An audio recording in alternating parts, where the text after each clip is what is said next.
Bab 7 Al-Andalusia. Dalam kisah Islam dan umat muslim, perhatian biasanya diarahkan pada wilayah inti dunia Islam yang membentang dari Sungai Nil ke Sungai Oxus, meliputi Mesir, Suriah, Jazirah Arab, Irak, dan Persia. Tetapi penting juga melihat konteks sejarah Islam di tempat peradaban Islam langsung berbatasan dengan dunia luar. Di semenanjung Iberia, wilayah Spanyol dan Portugal, Islam berinteraksi langsung dengan Eropa Kristen. Masyarakat yang kompleks dan beragam berkembang di sana, terdiri atas Eropa Muslim dan Barat. Pendirian Islam Spanyol setelah penaklukan yang cepat di Afrika Utara pada pertengahan abad ke-7 oleh Bani Umayyah, invasi Islam melambat beberapa waktu. Samudra Atlantik dan Laut Tengah seolah menjadi batas alam bagi kerajaan Islam baru, dan akhir 600-an difokuskan untuk mengonsolidasikan daerah taklukan dan memasukkan penduduknya ke dunia Islam. Tetapi pintu penaklukan terbuka lagi pada 710-an ketika pasukan muslim mulai merambah semenanjung Iberia dan memasukkan daerah jauh lain ke dalam kekuasaan Islam. Alasan penaklukan yang cepat di semenanjung tersebut telah lama diperdebatkan. Bagi orang-orang yang menyaksikan operasi militer kedua belah pihak, ini hanya manifestasi rasa suka dan tidak suka dari Tuhan. Bagi umat Islam, penaklukan itu berlangsung cepat dan mudah karena Tuhan telah berkehendak tanah ini akan masuk ke dalam kerajaan Islam. Bagi umat Kristen, kekalahan masif itu menunjukkan Tuhan kecewa dengan aksi tak bermoral Visigoth, sehingga dia mengirim penyerbu Islam sebagai hukuman. Tentu saja ada faktor yang lebih konkret untuk dipahami. Pertama, ketidakpopuleran Roderick dan monarki Visigoth akibat konflik politik yang sudah terjadi sebelumnya. Bagian aristokrat gagal mendukung raja dalam menghadapi invasi dari Afrika, dan saat perang Guadalete, desersi tentara serta bangsawan membantu membalikan keadaan. Ketidakpopuleran Visigoth terbukti oleh fakta bahwa setelah puncak pertempuran, beberapa kota tetap melawan pasukan muslim. Bahkan perlawanan utama terlihat di pegunungan utara dan tidak dipimpin Visigoth, tetapi oleh separatis politik yang berjuang demi kemerdekaan sebelum penyerbuan Islam. Kota-kota utama di wilayah Visigoth dengan cepat menyerah kepada pasukan Islam, yang menjanjikan persyaratan penyerahan diri yang lebih menguntungkan dan otonomi lokal. Kemerdekaan relatif diberikan orang Islam kepada penduduk sipil yang tentu sangat kontras dengan kebijakan rezim Visigoth. Setelah penaklukan dimulailah permukiman Islam. Pola permukiman di sini berbeda dari sebagian Timur Tengah dan menempatkan pasukan di kota garnisun yang diorganisasikan oleh otoritas Rasidun dan Umayyah di Andalusia. Sebagian besar penempatan permukiman tak terorganisasi dan sembarangan. Umat muslim pun tak membatasi diri di kota garnisun dan malah memilih menjadi pemilik tanah di seluruh semenanjung. Imigran berber cenderung bermukim di daerah utara dan barat, mencari area pengembalaan seperti daerah asal mereka di Afrika Utara. Suku Arab yang datang ke Andalusia kebanyakan berasal dari Yaman dan sudah lama bertani. Oleh karena itu, mereka kebanyakan bermukim di daerah subur di selatan dan kota-kota utama seperti Cordoba, Valencia, dan Zaragoza. Baik suku Arab maupun Berber banyak yang menikahi penduduk lokal dan akhirnya menciptakan masyarakat unik baru yang menggabungkan aspek budaya Arab, Berber, dan Hispanik. Penguasa Umayyah. Dalam beberapa dekade pertama pemerintahan Islam, Andalusia tak lebih dari sekedar provinsi jauh dan sepi dari kekhalifahan Umayyah yang luas. Keadaan berubah pada 750-an saat Abbasiyah berhasil menggulingkan keluarga Umayyah. Di Suriah, sebagian besar anggota keluarga Umayyah dipenjara atau dihukum mati. Salah seorang Umayyah muda berhasil lolos dari pembunuhan. Abdurrahman, pangeran berusia 20 tahun, melarikan diri dari Damaskus pada 750 Masehi, persis di depan hidung pasukan Abbasiyah, yang memulai perjalanan epos melintasi dunia Islam untuk mencari bantuan dan dukungan setelah seluruh keluarganya mati. Ibunya seorang Berber sehingga ia mencari bantuan di tanah asal Berber di Afrika Utara. Selalu selangkah di depan tentara pengejar Abbasiyah, akhirnya ia mendapatkan dukungan bagi keluarga Umayyah di Andalusia pada 755 Masehi. Di sana ia menobatkan diri sebagai penguasa negara Umayyah dengan Cordoba sebagai ibu kota, yang secara politis terpisah dari Abbasiyah di Baghdad dan jauh di sana. Perjalanannya dari Suriah ke daerah barat yang jauh membuatnya mendapat julukan Ad-Dakhil, sang imigran. Emirat Umayyah yang didirikan Abdurrahman Ad-Dakhil menjadi kawan percampuran budaya selama berabad-abad setelah kekuasaannya. Orang-orang dari dunia Islam terus bermigrasi ke sini dengan membawa aspek budaya tempat asal mereka. Selain itu, sebagian besar penduduk asli Hispanik masuk Islam pada akhir 800-an dan awal 900-an menjelang 950 Masehi. Sekitar setengah penduduk semenanjung Iberia kemungkinan Muslim dan menjelang 1100-an orang Kristen hanya berkisar 20% dari jumlah penduduk. Muslim, Arab, Berber, dan Hispanik bergabung menciptakan budaya Andalusia unik yang menyajikan latar belakang dan tradisi beragam di bawah bendera Islam. Bahkan orang Kristen yang tinggal di Andalusia mengadopsi budaya Islam dan mengembangkan bahasa, seni, dan adat Arab. Pengaruh budaya dan bahasa ini masih tampak hingga sekarang dalam bahasa Spanyol yang tetap memakai banyak kata pinjaman dari bahasa Arab. Orang Yahudi juga mendapat manfaat besar dari masyarakat Andalusia di seluruh Eropa.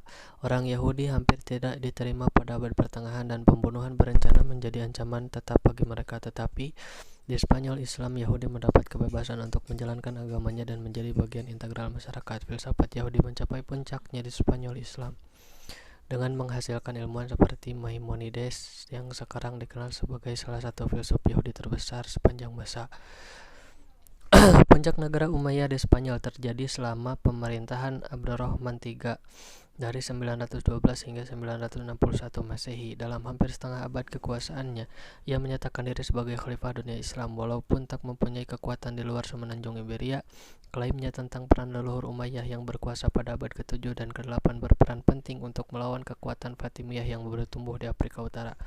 Khalifah Abbasiyah di Baghdad ibarat menjadi tahanan yang kehilangan pengaruh di istananya sendiri di bawah perintah berbagai dinasti Turki. Sedangkan Syiah Fatimiyah menjelma ancaman nyata bagi keberlanjutan eksistensi Sunni Islam sebagai kekuatan politik. Abdurrahman III mencintai seni dan ilmu pengetahuan dalam kadar yang sama dengan Al-Ma'mun dari Abbasiyah sebelumnya, dan Sulaiman yang hebat dari Ottoman nantinya. Lebih dari 600 perpustakaan berada di ibu kota Cordoba. Perpustakaan terbesarnya berisi koleksi lebih dari 400.000 buku dalam berbagai bahasa. Ada sangat banyak tokoh di kota, menghasilkan barang-barang yang berharga di seluruh Eropa. Kulit, sutra, kertas, wol, dan kristal semuanya diproduksi di Cordoba dan diperdagangkan ke seluruh Eropa dan dunia Islam. Cordoba menjadi kota kelas dunia yang berperan sebagai jembatan antara Eropa yang terbelakang dan kebanyakan buta huruf dengan kota-kota berkebudayaan tinggi di dunia Islam. Jika ingin menjadi terpelajar, seorang Eropa akan bepergian ke Andalusia untuk hadir di tengah-tengah para cendekiawan dan perpustakaan. Bahkan pemimpin gereja Katolik abad ke-10, Paus Sylvester II belajar di Andalusia semasa muda dan terpikat dengan prestasi ilmiah peradaban Islam. Abad berikutnya, saat universitas pertama dibuka di Italia, Prancis, dan Inggris, sebagian besar perpustakaannya berisi buku terjemahan karya-karya di perpustakaan Cordoba dalam bahasa Latin. Spanyol Islam adalah jalan raya utama tempat mengalirnya pengetahuan dunia Islam ke Eropa yang membantu mencetuskan Renaissance pada 1400-an. Kehebatan Cordoba tak sebatas soal ilmu pengetahuan. Abdurrahman dan penguasa Andalusia terdahulu menekankan kekuasaan serta kesejahteraan melalui masjid selain istana yang luas dan indah. Contoh terbaik Masjid Agung Cordoba. Awalnya masjid ini dibangun Abdurrahman ad-Dakhil, kemudian diperluas berkali-kali pada 800-an dan 900-an hingga akhirnya menjadi bangunan luas yang mampu menampung ribuan jemaah.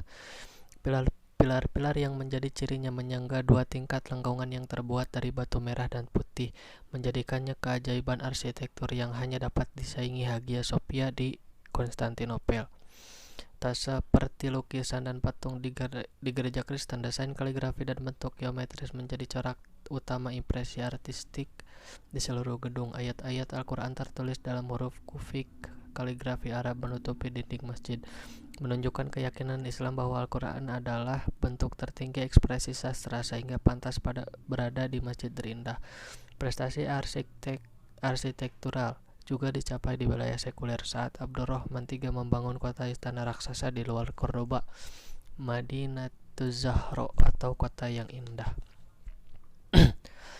Inilah Versailles pada masanya, memikat para pengunjung dari tempat yang jauh Dengan misi diplomatik ke ibu kota Andalusia, semua ini membuat Cordoba mendapat julukan dari seluruh Eropa sebagai perhiasan dunia. Akan tetapi sayangnya bagi penduduk Andalusia, keindahan dan penekanan pada pengetahuan memberikan beberapa konsekuensi negatif.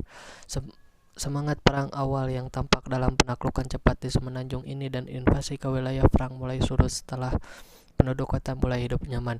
Penguasa Cordoba kesulitan mengumpulkan para pria dari kota dan desa untuk bergabung dengan pasukan pemerintah memerangi kerajaan Kristen di utara.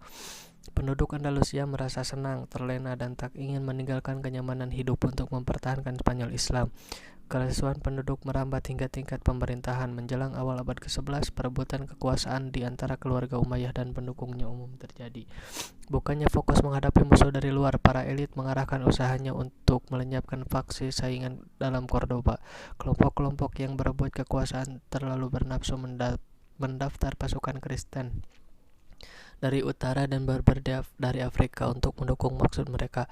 Pada 1009, Sulaiman II menggulingkan anggota Bani Umayyah yang lain dengan pasukan yang hampir semuanya berasal dari Kastilian dan Berber. Ia menyerbu Cordoba dan menyatakan diri sebagai khalifah. Hal ini menimbulkan serangan balas dendam, lalu penyerangan kembali pada tahun berikutnya. Masyarakat yang toleran dan stabil pada abad ke-10 segera tenggelam dalam lumpur perebutan kekuasaan dan perang sipil. Sepanjang 1010-an hingga 1020-an, persatuan politik Andalusia bubar menjadi banyak negara bagian, masing-masing disebut Taifah yang saling bersaing. Periode Taifah dan reformer Berber. Periode Taifah di Andalusia berlangsung pada abad ke-11. Kata Taifah, jamak dari Taif, bersumber dari Quran yang memperingatkan Muslim untuk menciptakan perdamaian di antara dua tawaif atau pihak yang bersengketa. Tetapi perdamaian dalam periode ini merupakan barang mewah. Persaingan etnis antara Arab dan Berber Muslim Iberia menjadi pusat konflik. Sejak raja-raja kecil di seluruh semenanjung bersaing menggantikan Bani Umayyah dan sudah jatuh.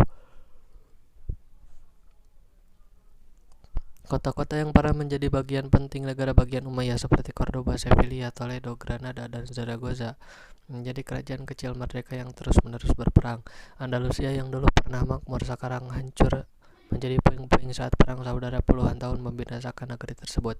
Penulis pada zaman itu seperti Ibnu Hazm dan yang juga ahli hukum, ahli sejarah, dan filsuf meratapi kehancuran tanah pertanian dan desa yang tenang oleh pasukan yang saling bersaing. Ketika para raja Taifah berperang demi meraih kekuasaan atas Andalusia, hasilnya sungguh disayangkan dan sangat ironis bagi Islam di Iberia. Satu-satunya pemenang dalam periode Taifah adalah negara bagian Kristen di utara. Sejak penaklukan awal Iberia awal 700-an, bagian paling utara semenanjung ini tak terjangkau kendali Islam.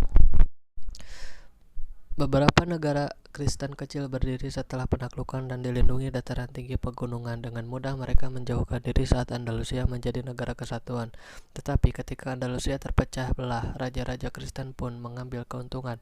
Banyak raja Taifah yang meminta bantuan pasukan Kristen dalam konflik melawan sesama Muslim. Tindakan semacam ini dipandang sebagai skandal oleh masyarakat Islam awal dan orang-orang saleh saat itu. Tetapi bagi raja-raja Taifah, kekuatan dan kendalilah yang paling penting. Tak peduli apapun ideologinya, dengan ikut campur dalam peperangan antar Muslim, negara-negara Kristen seperti Castile, Leon, dan Navarre mampu meningkatkan kekayaan dan wilayahnya sendiri atas biaya orang Islam. Dalam satu kesempatan, Taifah Toledo membayar sejumlah besar uang kepada kerajaan Navarre untuk menyerang Zaragoza. Sementara itu, kubu yang diserang membayar Castile untuk menyerbu daerah pedalaman Toledo, membasmi penduduknya dan merampasnya demi kemakmuran sendiri.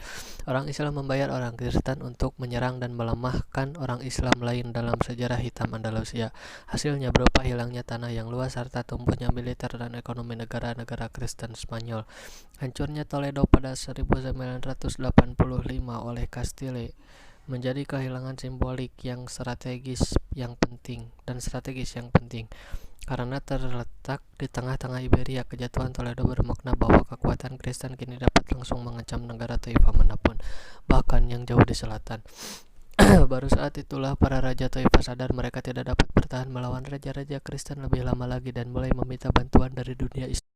dari dunia Islam lainnya. Pertolongan itu datang dalam bentuk gerakan Puritan dari Afrika yang dikenal dengan nama Murabitun.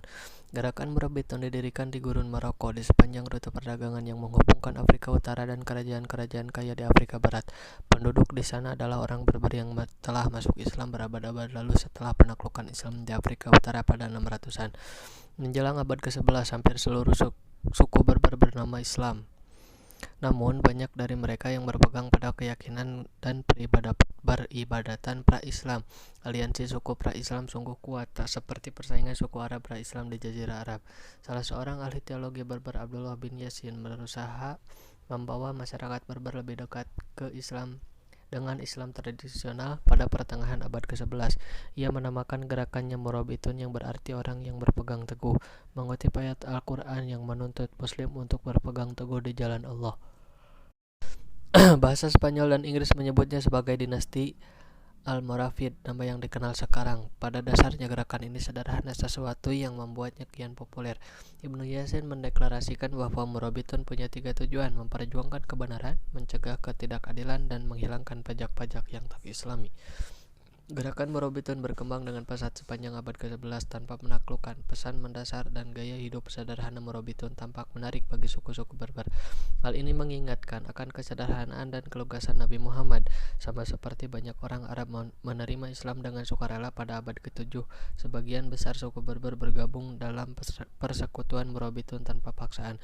Menjelang 1180-an, gerakan ini meluas dari Afrika Utara ke daerah kaya Ghana di Afrika Barat. Pertumbuhannya yang cepat dari gurun Sahara memperlihatkan perbedaan yang mendasar dari Islam Spanyol. Saat peradaban Islam mapan sudah ada di Andalusia selama ratusan tahun, gerakan Murabitun menjauh dari kekayaan dan kemewahan kehidupan kota. Para pejuang Berber tangguh dan siap bertempur. Inilah sifat yang diperhatikan oleh raja-raja Taifah kecil di Andalusia. Saat Reconquista Kristen mengancam eksistensi Spanyol Islam, para raja Taifah memohon bantuan kepada Murabitun di bawah pimpinan Alfonso VI dari Castile. Pada akhir seribuan, Reconquista mencapai benteng kota Sevilla, sebuah pusat politik utama Islam di Spanyol. Maka Raja Sevilla bersama para pemimpin Islam yang saling bertengkar di Iberia mengirim pesan kepada Murabitun atas nama Persatuan Islam untuk melawan Kristen sebagai musuh bersama.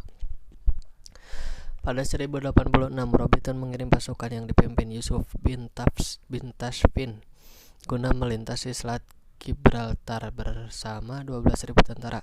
Ibnu Ziyad menyeberangi selat yang sama untuk menaklukkan Iberia di bawah kekuasaan Islam 375 tahun sebelumnya. Sekarang Ibnu Tashfin melakukan hal yang sama untuk memastikan agar tetap seperti itu. Akan tetapi, tampak jelas bahwa ini bukanlah operasi penaklukan. Ibnu Tashfin datang karena diminta oleh para raja Andalusia dan sepertinya tak berminat mencaplok wilayah itu atau menjadikannya bagian dari kerajaan Murabitun. Dengan demikian, kemudian pasukannya bertemu dengan tentara Sevilla dan bertempur melawan Alfonso dalam Perang Zalaco pada Oktober 1086 Masehi di dekat Badajoz.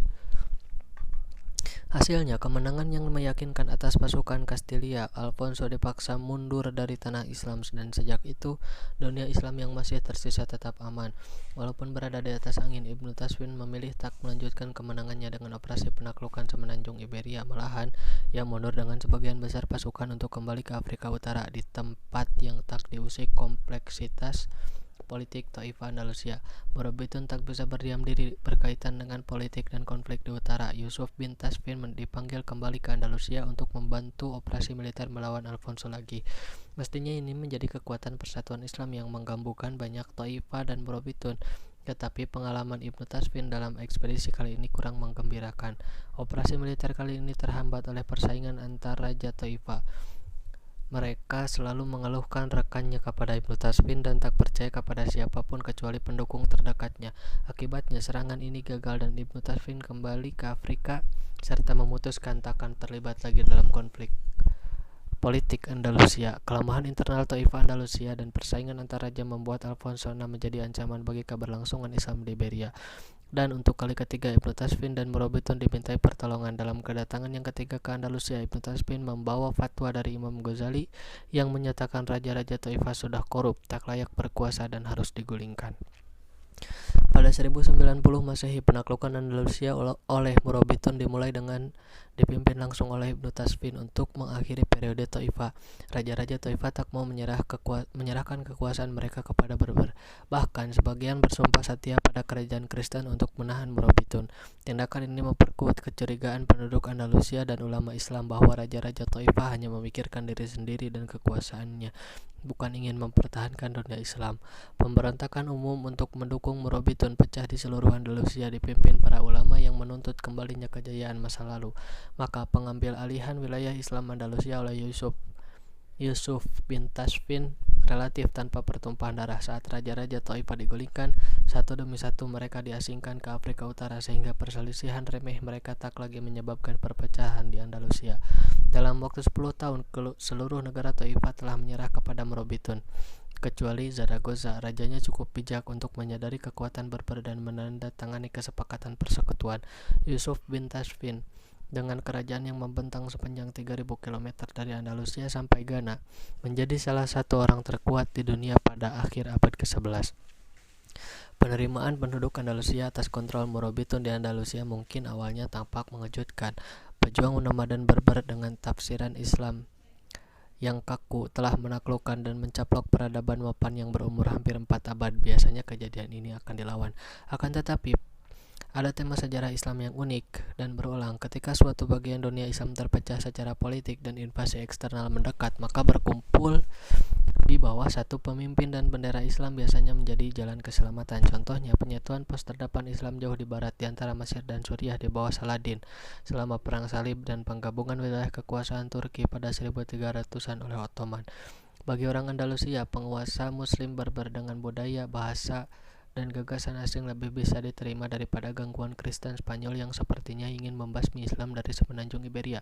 Ditambah lagi pesan sederhana Murabitun tentang kembali ke Islam sejati sebagaimana yang dipraktikkan Nabi, serta penghapusan hukum dan pajak yang tak adil, pastilah menarik bagi masyarakat Andalusia. Meskipun menuai popularitas dan keberhasilan di Andalusia, Murabitun tak kebal dari jatuh bangunnya dinasti. Di bawah Yusuf bin Tasfin, mereka berekspansi sedemikian luas hingga hampir mengambil seluruh tanah Islam di Iberia menjadi kerajaan antar benua. Tetapi mereka gagal mendapatkan kembali wilayah yang telah dikuasai Kristen. Toledo, yang pernah menjadi kota besar Islam, hilang selamanya. Kerajaan Kristen hanya dihentikan, tak dihancurkan. Anak Ibnu Tasfin, Ali, yang tak tumbuh di gurun seperti ayahnya, dan walaupun ia pemimpin yang baik, tak punya kemampuan untuk memperluas kerajaan melalui perang. Saat kali pertama masuk ke Andalusia pada akhir abad ke-11, popularitas Murabitun berasal dari kenyataan bahwa mereka akhirnya mampu mengalahkan pasukan Kristen yang menunggu. Saat raksasa militer Murabitun mulai menurun dan Kristen memenangi peperangan melawan Islam sekali lagi pada abad ke-12, kehadiran mereka di Andalusia mulai dipertanyakan. Bahkan pemberontakan terjadi di Cordoba, bekas ibu kota Umayyah. Di sana rakyat mulai muak dengan Murabitun sebagai penguasa kota yang tak bisa ditemui dan asing. Akan tetapi, kejatuhan Murabitun sesungguhnya akan diawali dari Afrika Utara, tempat asal mereka. Gerakan keagamaan Berber lainnya mulai tumbuh di pegunungan Atlas yang menjulang di atas ibu kota Murabitun, Marrakas. Mereka menamakan diri Muwahhidun, yang berarti monoteis. Pemimpin gerakan baru ini, Ibnu Tumart, berdakwah bahwa Murabitun telah menyimpang dari ajaran Islam yang benar dan kemewahan Andalusia telah merusak dan membuat mereka terlena. Gerakan Muwahhidun juga memiliki pendirian teologi yang sangat kuat. Mereka berpendapat bahwa pembaharuan keagamaan merajalela di seluruh Andalusia dan Afrika Utara. Suku-suku Berber yang sebelumnya mendukung Murabitun mengalihkan kesetiaan dan bergabung dengan gerakan Muwahhidun sepanjang 1120 dan 1130-an. Pada 1147 Masehi, mereka sudah cukup kuat untuk menantang Murabitun secara terbuka, turun dari pegunungan dan sukses menyerbu Marrakas. Dalam setahun, Maroko sudah kalah di bawah Muwahhidun. Terpusatnya perhatian Murabitun pada gerakan Muwahhidun yang tumbuh di Afrika menyebabkan Andalusia diabaikan secara militer. Hal ini diiringi ketidakpuasan umum penduduk Andalusia mengantarkan munculnya periode Taifah kedua yang dimulai pada 1144 Masehi. Sekali lagi, faksi-faksi yang bersaing bangkit di semenanjung Iberia. Semuanya berusaha mendapat mendapatkan kekuasaan atas wilayah Muslim lain. Satu-satunya pemenang adalah kerajaan Kristen yang bisa mengambil keuntungan dan memperluas wilayah mereka melalui perang melawan Muslim.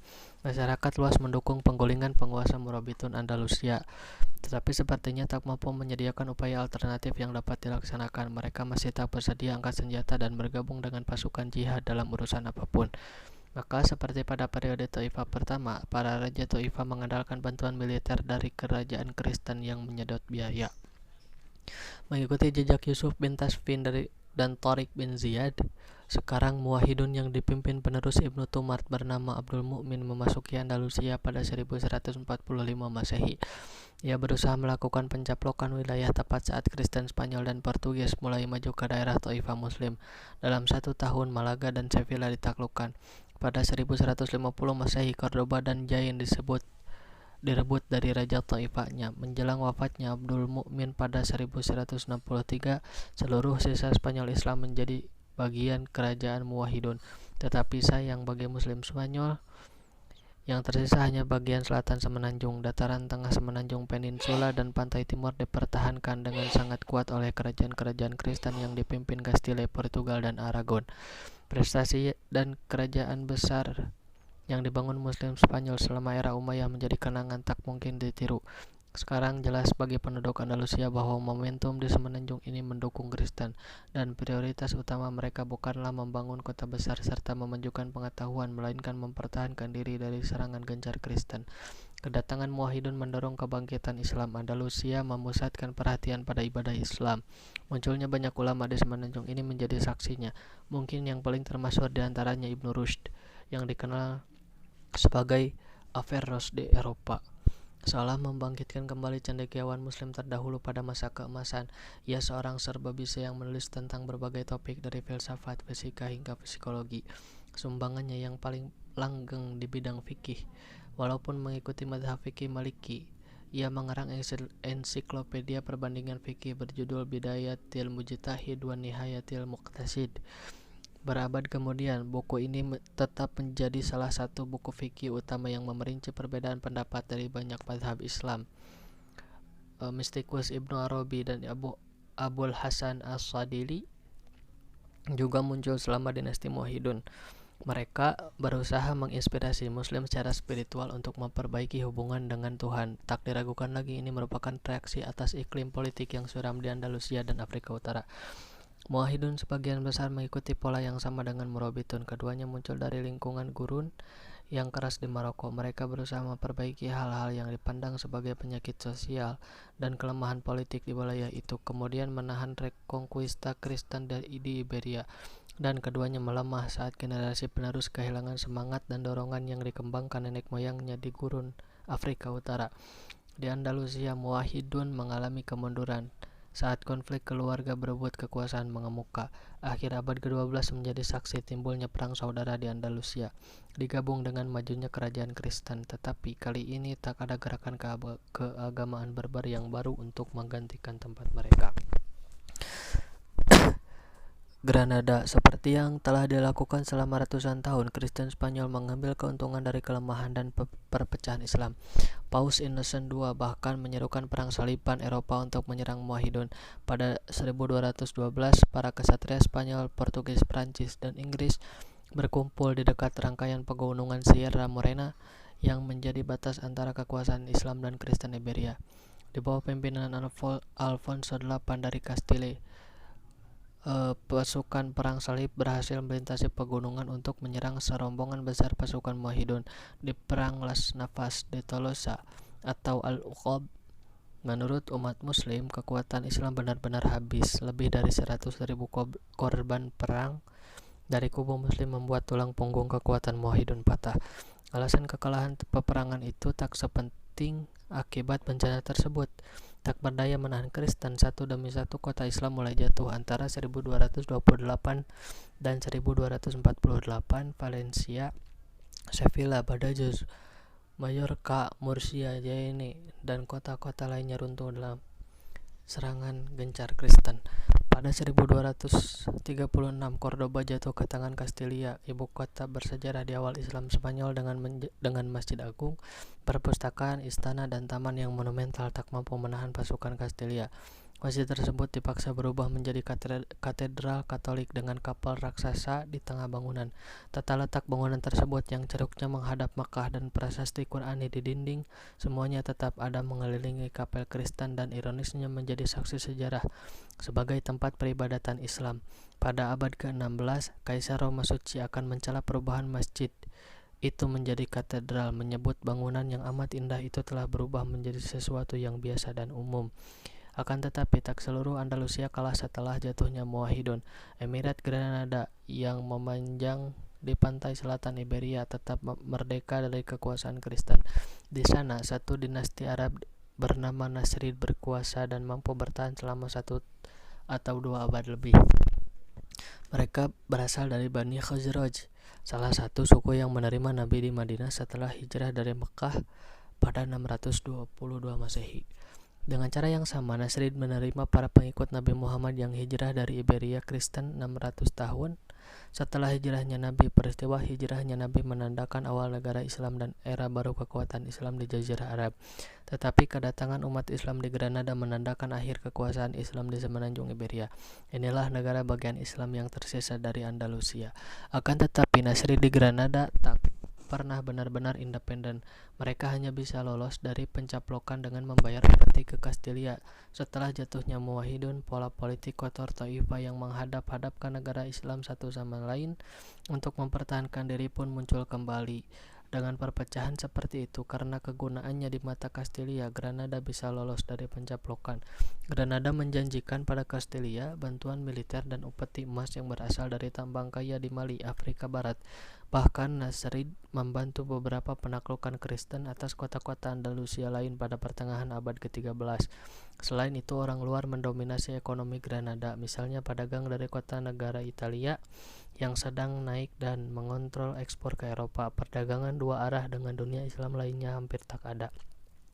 Hanya Kristen Eropa yang mendapatkan manfaat dari sumber daya Granada yang perlahan mengering. Sistem semacam ini jelas-jelas takkan bertahan lama. Meskipun dalam posisi bertahan di pinggir selatan Iberia pada akhir kemunduran yang panjang dan menggemparkan, tradisi Islam dalam arsitektur yang indah serta megah berhasil mendirikan monumen terakhir bagi Islam Spanyol. Alhambra menjadi benteng pertahanan yang terletak di atas karang dengan pemandangan ke kota Granada.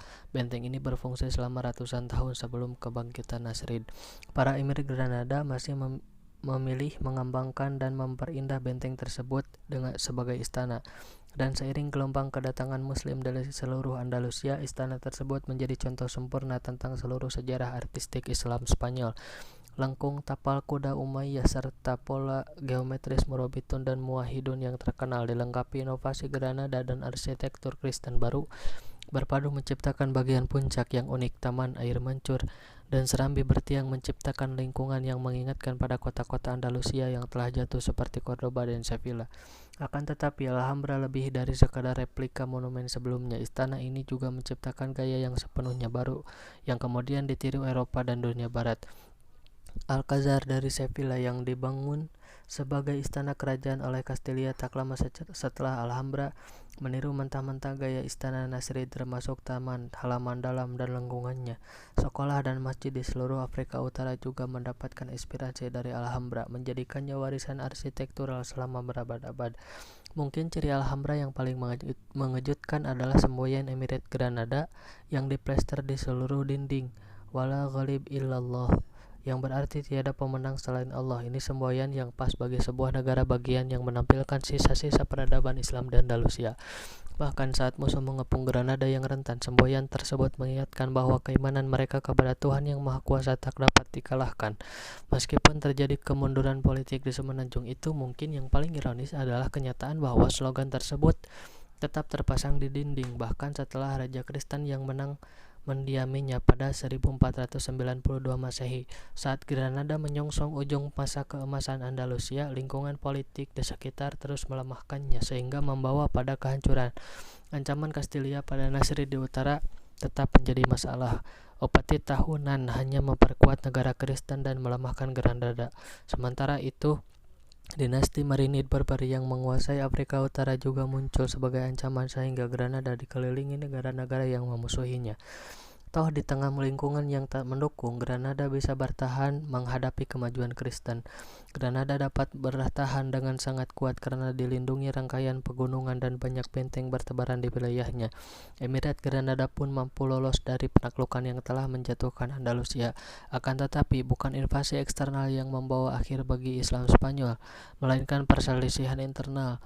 1480-an adalah tahun intrik istana dan konflik keluarga.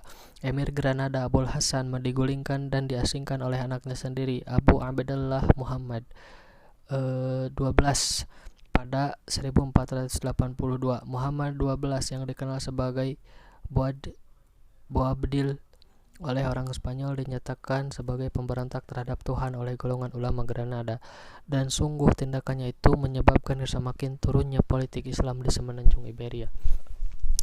Saat ia mengumpulkan pasukan untuk melawan ayahnya, Castilla tidak menyurutkan tekanan terhadap Granada. Perpecahan Islam ditambah arteri canggih di tangan Kristen membuat perebutan benteng-benteng strategis di seluruh wilayah Granada berlangsung cepat. Hanya beberapa dekade setelah Ottoman menggunakan meriam untuk menaklukkan Konstantinopel pada 1453 dan memasukkan Islam ke Eropa Timur, pasukan Kristen menggunakan teknologi yang sama untuk menghapusnya dari Eropa Barat. Sepanjang sejarah Andalusia, ketika angin berpihak pada Kristen, Muslim Afrika Barat akan datang menyelamatkan saudara seimannya, tetapi akhir abad ke-16 hal itu tak terjadi. Kerusuhan sipil di Afrika Utara menyebabkan penguasanya sibuk dengan masalah sendiri, dan usaha diplomatik Castilla secara efektif telah mencegahnya terlibat dalam urusan Granada. Dinasti Mamluk di Mesir sudah dimintai pertolongan oleh Granada, tetapi hanya bisa menawarkan bantuan simbolis. Granada harus mencari cara untuk menahan Kristen sembari menangani perang saudara di antara mereka. Akhirnya tugas penting seperti itu terbukti mustahil. Kepemimpinan Muhammad XII hanya menambah kesengsaraan Granada. Castilla menangkapnya pada 1486. Selama ia ditahan, sang ayah mengambil kembali mahkotanya. Setelah 1 tahun menjalani penahanan, Muhammad XII dilepaskan dengan bersumpah setia pada kerajaan Kristen. Bermodalkan senjata dan pasukan yang dipasok Castilla, sekali lagi ia mampu menjadi Emir Granada. Ini menimbulkan perang saudara kembali. Kali ini ia menghadapi pamannya. Ia berjanji tak terlibat dalam perang antara Castilla dan pamannya. Ketika sebagian besar Emirat Granada ditaklukkan Kristen, menjelang 1490 Masehi, Granada satu-satunya kota yang tersisa yang masih diperintah oleh Muslim di semenanjung Granada. Raja Katolik terkenal Ferdinand dan Isabella menyatukan Castilla dan Aragon, serta menyiapkan jalan bagi Spanyol modern. Mereka tak berniat membiarkan Granada bertahan sebagai kota Islam merdeka di tengah-tengah persatuan Spanyol Kristen meskipun sudah dibantu Muhammad XII. Pada 1490 dan 1491, menjelang kejatuhan Granada, secara perlahan Spanyol mendekati kota yang sendirian ini. Bahan-bahan pokok dihalangi masuk, pengungsi membanjiri kota, dan rasa putus asa menyelimuti penduduk. Sendirian dan tak adanya bantuan yang datang dari Muslim Afrika Selatan, mustahil Granada bertahan melawan Spanyol yang jauh lebih banyak dan lebih kuat teknologinya. Muhammad XII menyadari itu. Maka pada 25 November 1491 ia mengutus wazirnya untuk merundingkan syarat-syarat penyerahan pada monarki Katolik. Pada 1 Januari 1492 secara resmi Granada berpindah ke tangan Spanyol. Muhammad XII menyerahkan kunci gerbang kota tersebut dan Alhambra pada sang penakluk pada pagi hari, sehingga ketika penduduk kota terbangun, mereka menyaksikan bendera yang menyatakan, "Dan tak ada kemenangan selain Tuhan," yang berkibar di Alhambra diturunkan kali terakhir saat bendera Castilla menggantikannya. Bagi pihak Kristen, inilah pemenuhan yang menggembirakan setelah perjuangan selama 1 abad untuk mengkristenkan semenanjung Iberia. Bagi penduduk Muslim, inilah akhir negara yang paling tercerahkan, makmur dan kuat yang pernah ada di dunia. Bagi sang emir yang ditaklukkan, yang ketidakmampuan politiknya langsung membuat hilangnya potongan Andalusia terakhir, pengasingan telah menunggu. Legenda menceritakan saat ia keluar dari kota, ia menengok ke belakang untuk kali terakhir dan mulai menangis.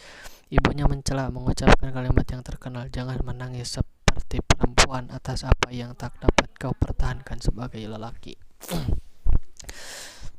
Morisco. Sejarah politik Andalusia berakhir pada 1492 Masehi, tetapi ini bukanlah akhir dari penduduk Islam Spanyol. Masih ada sekitar 500-600 ribu muslim dari total penduduk 7-8 juta di seluruh semenanjung Iberia. Sebagian besar berada di bekas Emirat Granada. Tak mungkin bagi monarki Katolik untuk memaksa keluar orang sejumlah itu dalam waktu singkat. Banyak wilayah di seluruh Iberia yang masih bergantung kepada penduduk muslim untuk menjalankan ekonomi lokalnya.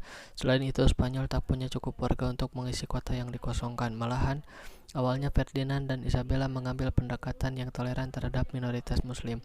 Umat muslim memang kehilangan beberapa kedudukan sosial karena sekarang penguasanya berbeda agama, tetapi mereka mendapat kebebasan untuk melanjutkan ibadah sesuai keyakinan di bawah monarki Spanyol. Tak berarti Kristen tidak berusaha mengajak orang Islam berpindah agama. Setiap orang Islam yang sukarela berpindah agama akan mendapat kucuran hadiah, emas, kuda, dan barang berharga lainnya. Ini membuat sejumlah besar orang Islam masuk Kristen pada tahun-tahun setelah 1492 Masehi, yang mengejutkan dan mengecilkan hati pihak Kristen. Setelah mendapatkan hadiah, sebagian besar orang yang beralih agama akan sholat di masjid dan membaca Quran lagi. Karena Muslim mengambil keuntungan dari intensif yang ditawarkan dan tak lulus masuk Kristen, Gereja Katolik memutuskan mengambil pendekatan yang lebih keras. Francisco Jiménez de Cisneros, seorang uskup agung, ditunjuk pada 1499 untuk mempercepat proses perpindahan agama dengan melecehkan Muslim Spanyol, menyiksa dan menangkap secara acak mereka yang tak mau berganti keyakinan. Ia menyatakan jika tak tertarik dengan jalan penyelamatan, para kafir itu harus diseret ke jalan tersebut. Hasilnya berupa pemberontakan Muslim Spanyol melawan penindasan. Muslim Granada yang telah bersabar selama 8 tahun di bawah pemerintahan Kristen tak dapat menahan diri atas penindasan uskup agung baru itu. Mereka membuat barikade di jalan-jalan sempit Granada dan menyatakan penentangan terhadap usaha-usaha de Cisneros. Pemberontakan ini juga memberikan alasan bagi monarki Katolik untuk menegur masyarakat Islam Spanyol. Pemberontakan Muslim diberi dua pilihan, hukuman mati atau masuk Kristen dengan ganjaran pengampunan resmi. Sebagaimana pilihan sebelumnya, Muslim Granada memilih masuk Kristen dan gelombang besar berpembaptisan di kota yang tadinya mayoritas Muslim pun dimulai. Pemberontakan lebih lanjut terjadi di sekeliling pinggiran kota, tetapi Spanyol yang lebih kuat akhirnya mampu memadamkannya dalam beberapa tahun. Menjelang 1502, saat pemberontakan padam, otoritas Kristen memilih melarang Islam di seluruh Spanyol. Seluruh orang Islam diberi pilihan untuk pindah agama, keluar dari Spanyol atau mati. Seperti penduduk Granada, Muslim di seluruh Spanyol pun memilih masuk Kristen. Segera monarki Katolik dapat menyombongkan diri telah menjadikan semua penduduk beragama Kristen dalam beberapa tahun. Akan tetapi, kenyataannya Islam tetap hidup di Spanyol di bawah tanah di bekas Muslim yang disebut Morisco oleh Spanyol. Menyatakan masuk Kristen untuk menghindari hukuman yang tak kenal henti. Mereka tetap hidup sebagai Muslim secara rahasia di rumahnya sendiri. Otoritas Spanyol mungkin mencurigai Morisco tak tulus masuk Kristen, maka mereka menetapkan banyak hukum sebagai bagian dari Inkuisisi Spanyol sepanjang awal 1500-an untuk membersihkan Morisco dari masa lalu Islam mereka. Menyembelih binatang berdasarkan hukum Islam dinyatakan dilarang pada 1511 oleh dekret kerajaan. Perempuan tidak boleh menutup mukanya pada 1513. Selanjutnya, Morisco dilarang menggunakan pemandian umum atau menutup pintu rumah pada Minggu untuk memastikan tak seorang pun menjalankan ibadah Islam secara diam-diam. Pernikahan harus dihadiri oleh orang Kristen lama untuk memastikan upacara perkawinan tidak diselenggarakan menurut hukum Islam. Pada 1526, berbicara dalam bahasa Arab tergolong perbuatan melanggar hukum dan Morisco dipaksa berbicara bahasa Kastilia termasuk ketika di rumah. Usaha memisahkan Morisco dari agama dan warisan budayanya hanya membuat mereka semakin sembunyi-sembunyi dan menyebabkan mereka lebih bersemangat memegang teguh keyakinannya. Secara keseluruhan, Inkuisisi gagal menghilangkan Islam dari hati kebanyakan orang Morisco. Malahan, cara ini memaksa mereka menjadi lebih kreatif menghindari hukum. Banyak ulama menuliskan fatwa mengizinkan umat Muslim beribadah dengan cara yang tak tradisional untuk menghindari hukuman penguasa. Sebagai contoh, fatwa terkenal pada 1502 oleh mufti dari Oran, sekarang bernama Algeria, memperbolehkan wudhu tanpa air dengan menyentuh dinding bersih. Salat pada malam hari bukannya 5 kali sehari, dan makan daging babi jika dipaksa. Perintah keagamaan secara terbatas dilakukan di rumah karena masjid dan sekolah ditutup atau diubah menjadi gereja Kristen. Akan tetapi bahasa Arab bertahan di balik pintu yang tertutup karena orang tua tetap mengajarkan ritual Islam dan ayat-ayat Quran kepada anak-anaknya. Orang-orang Morisco bernama Kristen akan tetap ke gereja pada Minggu, berdoa menurut ritual Kristen. Ketika di rumah, ia dipanggil dengan nama Muslim rahasia, membaca Quran dan berdoa dengan cara Islam. Raja-raja Spanyol tak pernah mengabaikan kepercayaan rahasia Morisco. Bahkan 100 tahun setelah penaklukan Granada, jelas terlihat monarki Spanyol dan gereja Katolik gagal mengganti agama Morisco. Semakin banyak Morisco yang tertangkap oleh inkuisisi saat sedang beribadah, dan hukuman yang dijatuhkan tak menggentarkan yang lain. Raja Philip III yang sangat dipengaruhi pendeta Katolik garis keras memutuskan untuk mengusir seluruh Morisco keluar dari Spanyol. Meskipun protes dari aristokrat merebak di seluruh Spanyol karena menganggap pengusiran Morisco mengganggu perekonomian, dampak dekret kerajaan itu terasa pada tahun berikutnya. Seluruh desa Morisco dikosongkan, penduduknya dipaksa ke pantai, tempat kapal-kapal dari Eropa menunggu untuk membawa mereka ke Afrika Utara. Morisco diizinkan membawa barang milik mereka sebanyak mungkin, tetapi Spanyol menyita tanahnya. Anak di bawah umur 4 tahun tidak diusir, tetapi diambil dari keluarganya untuk dipelihara sebagai anak Kristen. Di selatan Spanyol, sekali lagi terjadi pemberontakan. Pengusiran ini berarti Morisco yang menyamar sebagai Kristen tak perlu takut lagi menyatakan diri sebagai Muslim, dan menimbulkan usaha terakhir mempertahankan Islam di semenanjung ini. Kali pertama dalam 100 tahun, azan kemudian berkumandang di lembah dan perbukitan Spanyol. Salat berjamaah yang tak pernah terlihat selama bertahun-tahun sejak kejatuhan Granada sekali lagi diadakan. Hari kejayaan Islam memang telah berlalu, tetapi para pemberontak, meski dengan cepat dapat dikalahkan Spanyol, mampu membangkitkan kenangan akan Andalusia dan 800 tahun sejarahnya untuk kali terakhir. Pada 1614, seluruh orang Morisco sudah pergi dan pemberontakan dipadamkan. Ada laporan yang menyatakan entah bagaimana terdapat orang Morisco yang berhasil tetap tinggal di Spanyol dan terus mengamalkan ajaran Islam secara sembunyi-sembunyi selama sekian abad. Tetapi kepingan komunitas Muslim ini tak lebih dari bayangan di Andalusia. Meskipun telah memberikan sumbangan bagi sejarah semenanjung Iberia dan Eropa, Islam sudah lenyap dari Spanyol. Tetapi meski mengalami kejatuhan di titik terluar barat, Islam mulai bangkit kembali di timur. Tempat Ottoman akan memperkenalkan Islam kembali ke Eropa dan memimpin masa keemasan baru.